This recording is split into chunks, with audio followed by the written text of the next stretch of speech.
Hi, welcome to another episode of the Hong Kong Sports Science YouTube channel, and today we're going to be continuing talking about the 6 most important strength exercises for runners. So you notice that this time we're indoors. We've done a lot of videos outdoors and you couldn't really hear us, so here you can see and hear us a bit better. So something that to remember with calf raises is that they look very simple, but it can be a super effective exercise for runners. So Joe Marsh here, my physio, is going to explain a little bit about calf raises and the importance of them. Yeah, so calf raises are really important because number one, calves are one of the most important muscles for forward propulsion whilst running. But also, if you don't use your calves correctly, you can create injuries. So it's really important that we learn how to improve our calf biomechanics, let's call it, so that we can avoid injuries. So a lot of you might think, oh well, calf raises are super easy. But if you do them correctly, you get a lot of benefits in your ankles, get the ankles stronger, get your balance improved. There's a lot of benefits to it. One thing you got to remember is that you don't want to do it too quickly. So it's about that control. You go to a gym and you see like those big guys holding big weights and kind of just going as fast as they can, twisting their ankles out, which is really bad actually for the ankles. Yeah. So I'm going to turn around, I'm going to leave it to Joe. He's going to explain the exercise. I'm going to go nice and easy, not lift it too high. But I'll show you the 2 differences between lifting them too high and getting them in the right position. So we're going to get Vlad to go up onto his toes, both feet.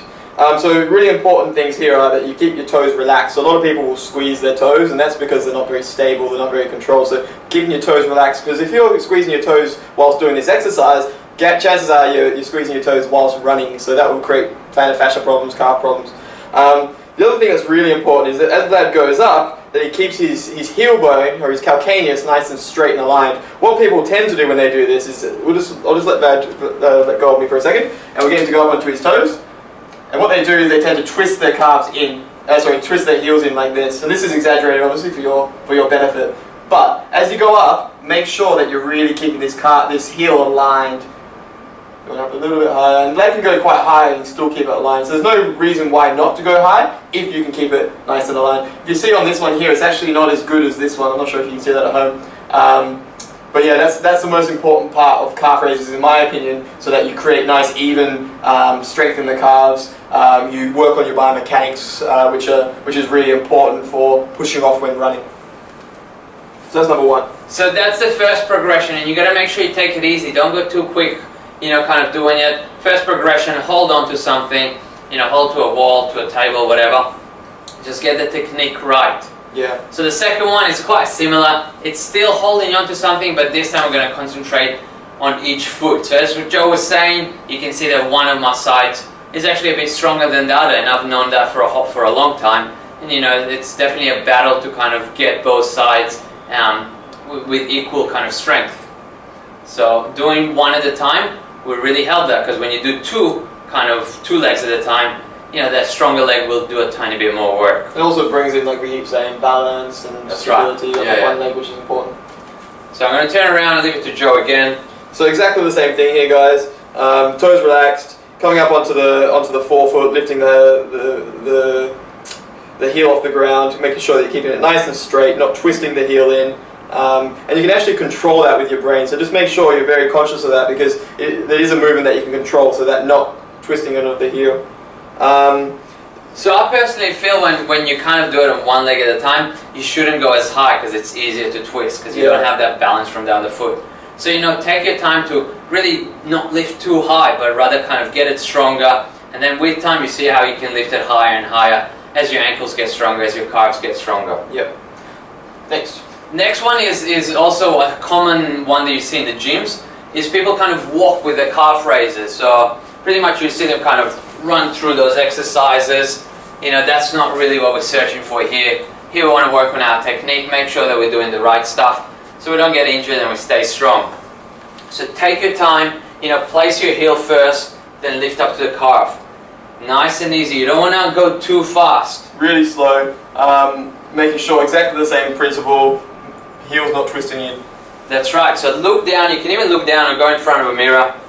And if you can see that as you're lifting, that heel is twisting up, then you went too high up. Then go a bit less. Take that time to build up.